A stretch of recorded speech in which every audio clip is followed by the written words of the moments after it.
அஸ்ஸலாமு அலைக்கும். Hi everyone. நேற்று போட்ட குட்டி விலாகோடைய அப்படியே கண்டினியூவா நைட் டின்னருக்கு இந்த சேமியா தாங்க செஞ்சேன். இதை பார்க்க சேமியா மாதிரியும் இருக்குது, நூடுல்ஸ் மாதிரியும் இருக்குது. இது புதுசா இருக்கே சொல்லி ட்ரை பண்ணலான்னு வாங்கினேங்க. புதுசா ஒன்று வாங்கினா கண்டிப்பா ட்ரை பண்றதுக்கு முன்னாடி 1க்கு 2 வாட்டி யோசிக்கணும். ஏன்னா இதை செய்ய தெரியாம செஞ்சு நூடுல்ஸ் மாதிரி நல்லா வேக வச்சுட்டேங்க. குழஞ்சு போயிடுச்சு. பட் இதுக்கு மசாலாலாம் நல்லா வந்தது. எப்படியோ ஃபைனல் டச் சூப்பரா முடிச்சிட்டேன். சாப்பிட்டு முடிச்சதுக்கு அப்புறமா என் ஹஸ்பண்ட் வந்து அன்எக்ஸ்பெக்டடாக மூவிக்கு டிக்கெட் புக் பண்ணியிருந்தாங்க.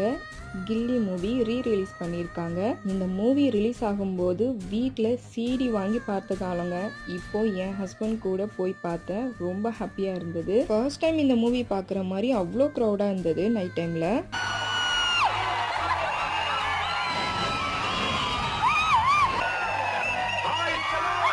இன்டர்வெல்ல பாப்கார்ன் அண்ட் சாண்ட்விச், ஐஸ்கிரீம் இதெல்லாம் சாப்பிட்டுட்டு மூவி முடிச்சுட்டு வீட்டுக்கு வந்தாச்சு.